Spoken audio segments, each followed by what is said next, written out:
Good afternoon, YouTube. This is February 1st, 2025. We're back on the 300.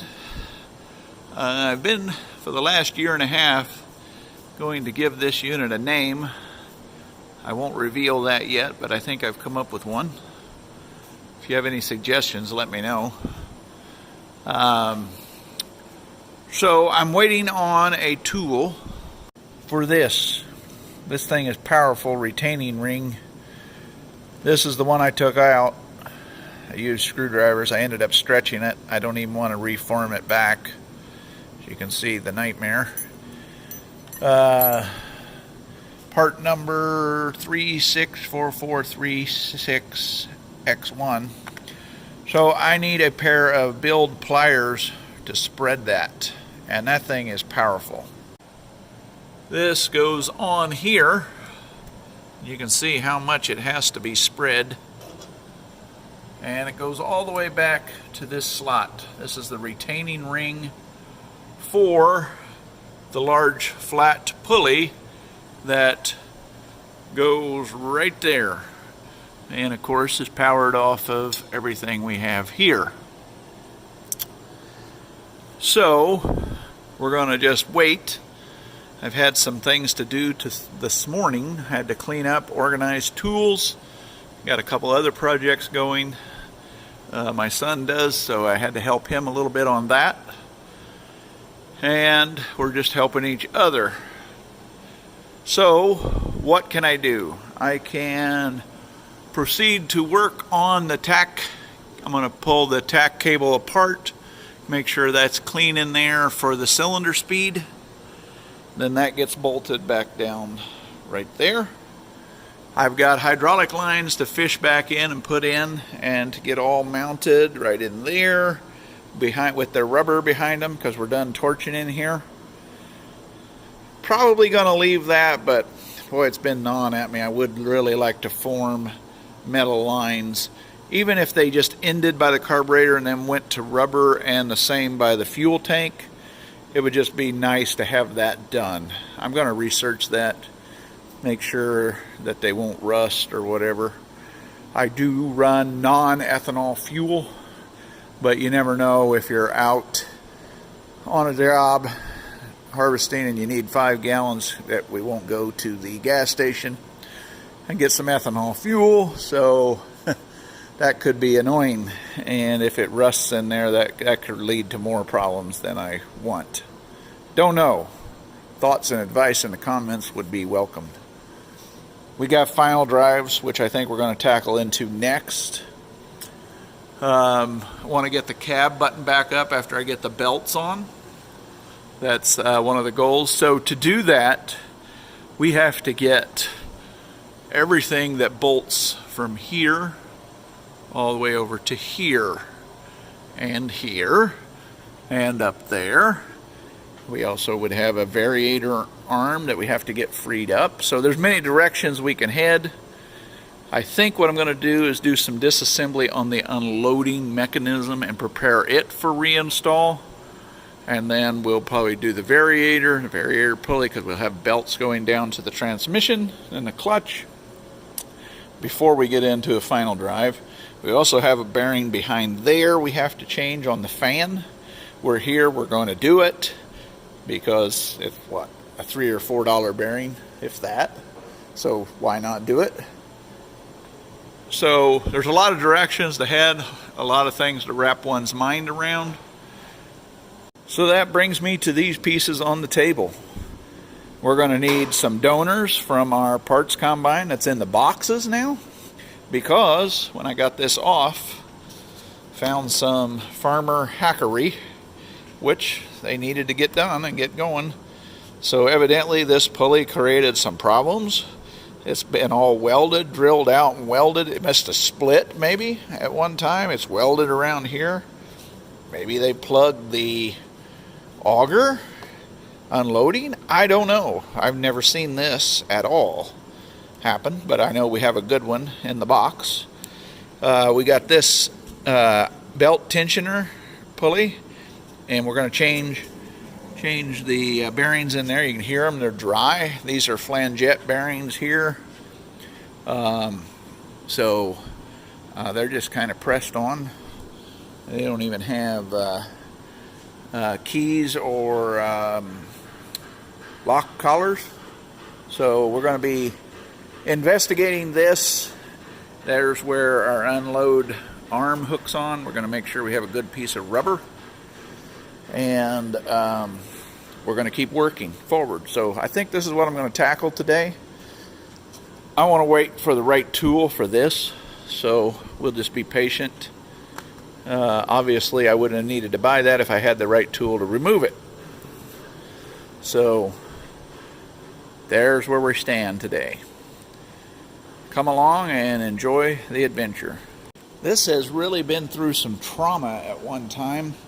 This flanget holder should just fall off of here, and it's practically spun, I don't know if you can see it, well onto the bearing.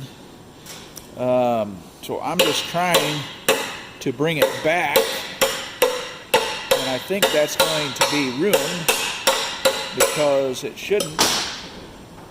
Okay, this could be some of the problem. This is a flat race bearing, and I don't think that should be. It's supposed to be rounded. I think the wrong bearing has been put on here. That would explain a lot of things.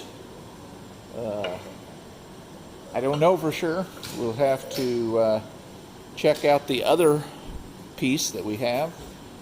But we got to get this bearing off so that we can pull it through the sheet metal right here by undoing this, and we'll see if that is a rounded race bearing right there, and we'll work on getting this. So surprises and stories to tell right there. All right, I came back to the parts store, or as I like to call it, a combine in a box. Some assembly required. We've got lines here that I think we can use for that fuel. And there's brake lines there too, but they might be a little small in diameter. It's somewhat categorized. I'm going to work on getting it better, but there's what we need. So we'll be taking that apart and seeing. This is more parts that we'll probably be diving into eventually as needed. I will say that we have everything we need for the most part. The question is if you want to dig for it. Now, I do have the final drives and transmission outside on the front of the shop on some cement. There was that beater shaft. I probably could have came back here and got those spacers right there, but I didn't. And there's some over there. So we got a cylinder right there, and we've got all kinds of goodies. And so anyway, yes, I should have used my own judgment and came back here and got what I needed, and we could have been on the road sooner.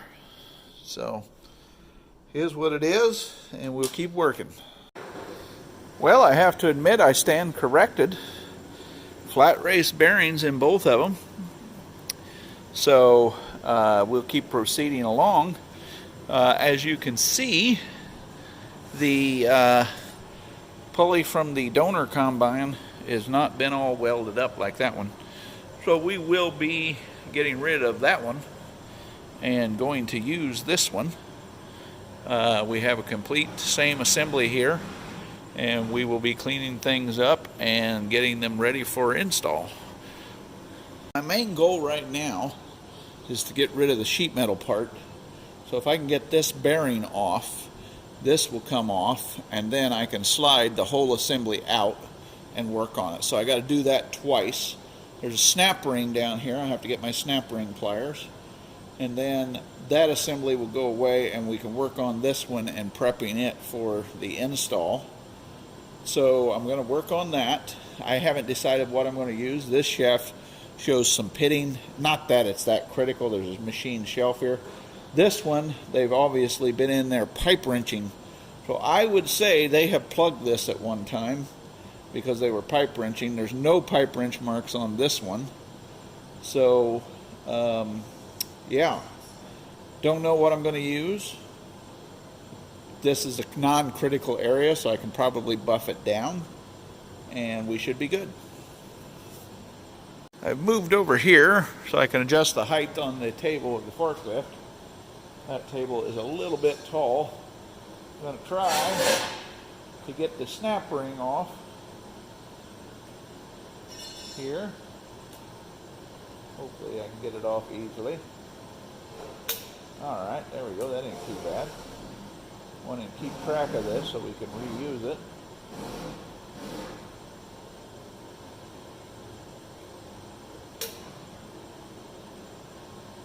When you're not on camera, they come right off. When you're on camera, they fight you. So, snap ring. We got the posi lock puller installed, and we'll try to take that off.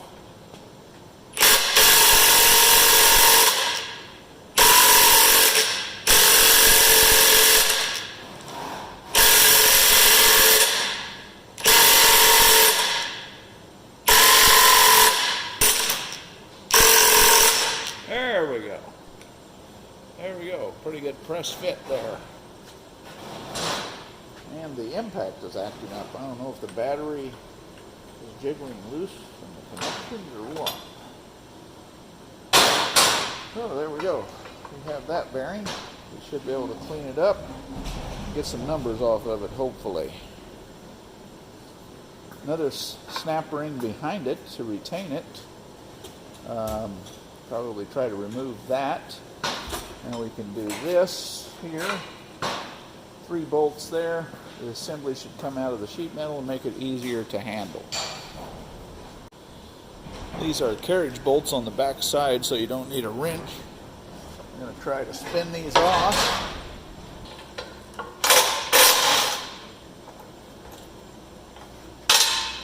However, you do have to be able to hold them into the slot, so this may not be as quick as I thought to hold them in.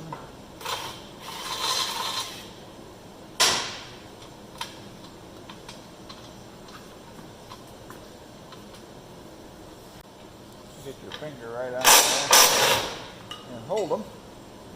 So there's the assembly, and we'll be moving right along. Alright, now we don't have to mess with that sheet metal for the moment. And we have our shaft assembly.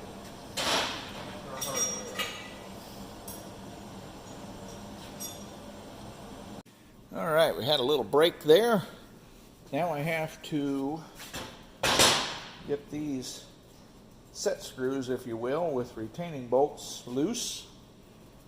1/8 on the square ones, 1/2 inch on the nuts that hold it tight.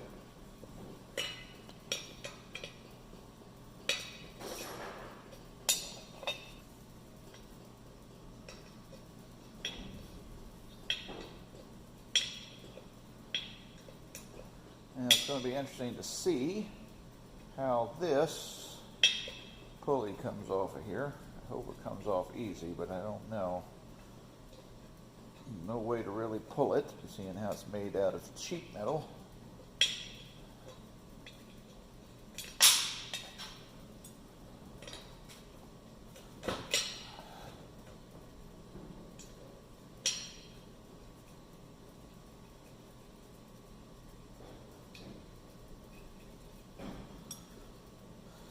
We'll put some PD Blaster on it.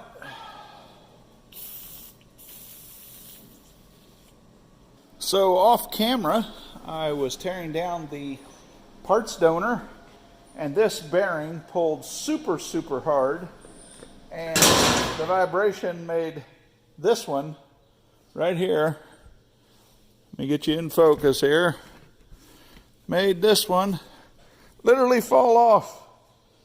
So vibration made that one come right off. I pulled so hard here, I don't know if I have mushroomed this shaft. This bearing pulled extremely hard. They're going back on with never cease. I did want to figure out what I wanted to know. We can put this in a press because there's no snap ring here. There's just one that keeps it from backing off. So evidently this here bearing is just retained by the pulley against it, and so added bonus right there. So I'm going to press the other one apart. I can get the blocks right under here and use like a 20-ton jack and just push that right off. So we'll have to see here if that was damaged. I should have put a socket in there. The key was already spread, but I think this is mushroom, but we have the other one, so I don't think it'll make a big difference. So I heated the other one cherry red. I got it outside cooling because it was stinking up the shop, and I don't foresee it being a problem now that we know there's no snap ring back here. I was going to check the parts book next and put it in the press anyway. While we're waiting for the air compressor to pump up so we can run the press over there on that shaft that we heated up, get the bearings off the shafts, I took the idlers off and put the extra metal over there, and I have been took the idlers off, got the snap rings out, and I'm just using field expediency. This is the spacer that goes behind it to keep it away from the metal, and just pound that right down. These now are ready for cleanup and prep, and we have our bearings so that we can get new ones ordered. They're rough too, rough and dry. That's what old combines are, rough and dry. Unless you left them outside, then they're seized up. So now we're ready to press. Now I do believe on this particular idler, on the unloader belt from the power shaft to the counter shaft and the unloader, it doesn't matter which way it goes on because they appear to be the same depth inside and out. They had two snap rings in, so you can push it in from either side. I'm going to clean up both and put a bearing in them because they're cheap, and then I will have these on the shelf because these idlers sometimes go out in different places, and it will probably work in a different place if you were in a pinch and getting the crop in. So there's where we're at. Let's go do some pressing. All right, I've got it in here, and we'll see how it responds here. We're going to be pushing on the bearing and the pulley.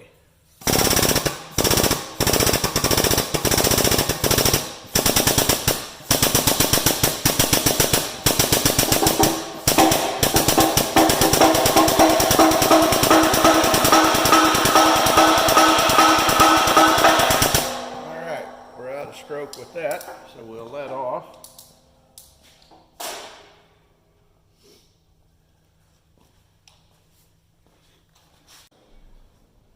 I just keep old sockets around for this.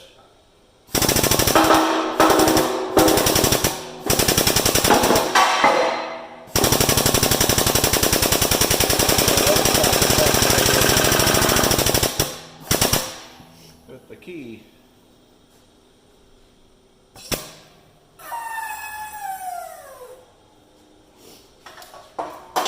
So we should be good. Get this out of here and see what we got. So we got it out. This pulley is junk. Must have broke out around there or something. So we're not going to, it's not even straight. And we beat on the back side, but we're going to recycle that. We do have what we were after, and we can begin to clean up now is our shaft. The bearing pressed off of it. So we're good there. We can get our numbers off of those now, and we can place an order. So on to cleanup. We got one more shaft to press. I'll do that here in a minute. There's no need to worry about shining the shaft because this is a machined edge, so this bearing is bigger diameter than where the pulley goes, and it should press easily. A lot better than the last one. There we go. Bearing is off. And I did get my snap ring. I didn't pay attention how close in I was and got the snap ring. But I got replacement snap rings, so that's not a big deal. I put my blocks in a little too much, but shabs are freed up and now are ready for cleanup. I won't bore you with all that. I'll work on that on Sunday. I will be ordering parts via email from my bearing supplier, and we're moving along through the unloading counter shaft for the unloading auger. Well, this all took longer than I thought. As I previously stated, it's time for cleanup mode. We got a lot of extra parts here. Flat race bearings in flanget holders. I've never seen that before. And rounded race bearings. We got to get the numbers off these. They're really hard to see. These are for the idlers right over there. So, time to go order some parts. Time to clean up. The 300 left front quadrant saga continues. There's a lot going on right in this area of the combine, a lot. Once we get to these quadrants, they'll go a lot faster. That over there, I probably ought to pull the set screws and get it soaking. That can be a dog, a real dog. That has caused me problems before. And we will be changing those bearings. So, like, share, and subscribe. Come back for more. This is going to conclude this episode. I'm sure it's been long enough already. Had to break out the big guns when we got out the air press. So, it's slow but sure. And go back in the playlist that William has.